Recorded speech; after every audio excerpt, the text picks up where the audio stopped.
حدیث نمبر 5900۔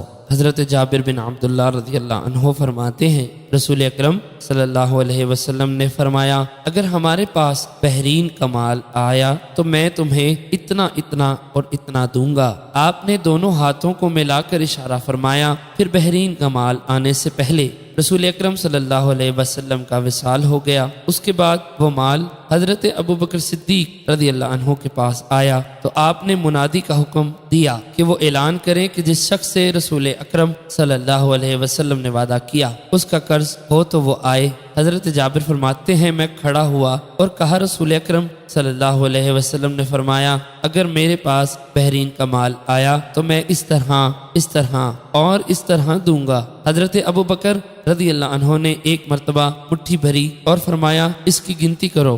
میں نے شمار کیا تو 500 درہم تھے۔ فرمایا اس کی 2 مثل مزید لے لو۔